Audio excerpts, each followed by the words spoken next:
So now, first the variables. In the stellar, you remember, each variable corresponds to one stock. And in this model, we have 5 unknown functions. These 5 populations are the 3 for the human population.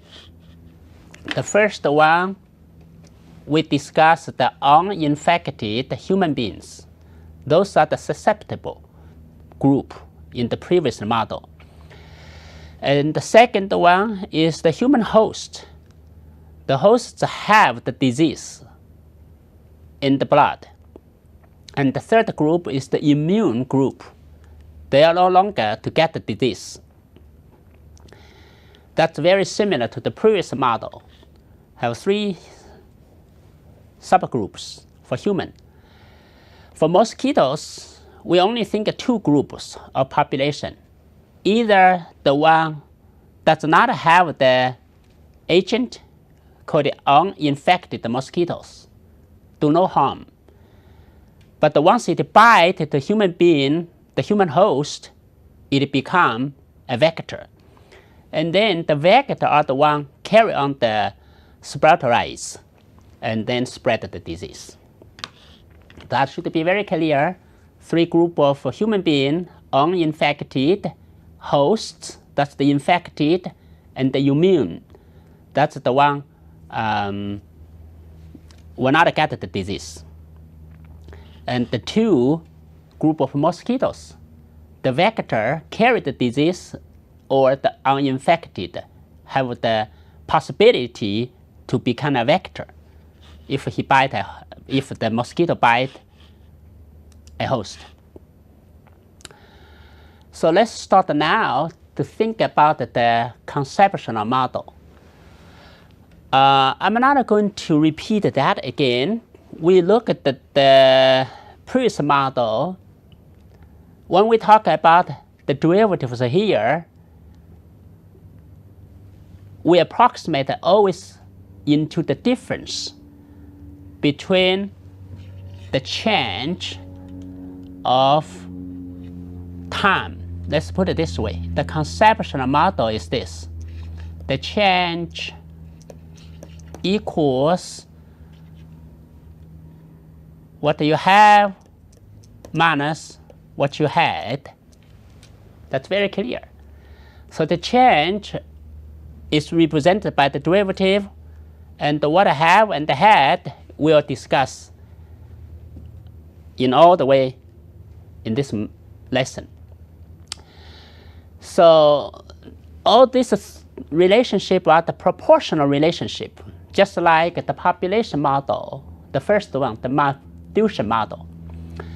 The diseased human being, the change rate, we only consider the death rate due to the malaria induced. So equals this malaria induced death rate, you get it from statistics, and the times all the human hosts which have the disease. And among the human hosts, either result in death or become immune. So the change rate of the immune population equals the immunity rate times the human host. That pretty much follow this population model like this, equals K times P. If you talk about a birth, the K is birth rate, death, the K is the death rate. So that's the proportional relationship. And the third relationship is about the real change. Disease spread because the uninfected, the human become and host become infected. So how this change? So there's a positive change for the uninfected human. That means the recovered from the disease. So the positive side flow in equals the flow in equals those recovered. The recovered equals recovery rate times the human host. That's this part. And then the negative side means the uninfected now become a host, become infected. So equals the infection rate times the uninfected population. That's the P itself.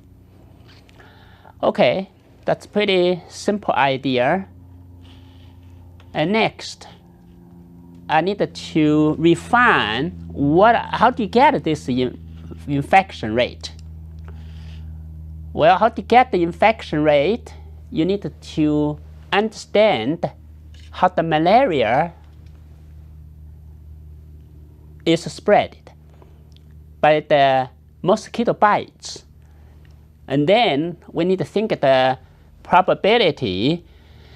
There's two facts to affect the infection rate. That's the probability the human is bitten by the mosquito. And bitten by mosquito alone does not necessarily make the human as a host. But the mosquito must be a vector, means the mosquito has the spread rights. Then the second probability is the mosquito is actually a vector. That's the second probability. So the infection rate actually equal the product of these two probability. So after I replace the infection rate by these two probabilities, we refined the third equation. Well, let's pause for a minute. Why it's important to refine this third equation? You see, we have all different rate, birth rate, death rate, immune rate. Why just don't keep that infection rate? So the question really check if you really understand what we're doing here. We try to find the root cause of the malaria. If you want to find the root cause, and then you need to think about what made the disease spread. It's the mosquito.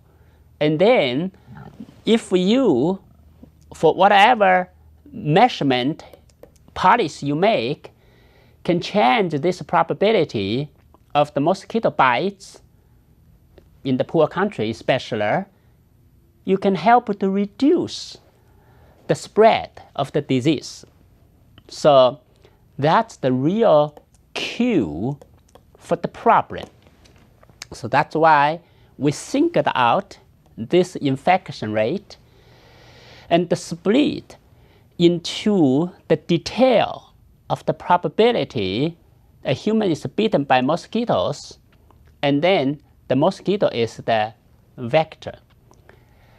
And that also explains why in the States we don't see a lot of malaria, because our environment is much better. We don't see a lot of mosquitoes, and even we have mosquitoes, they're not vectors because our hygiene condition is much better.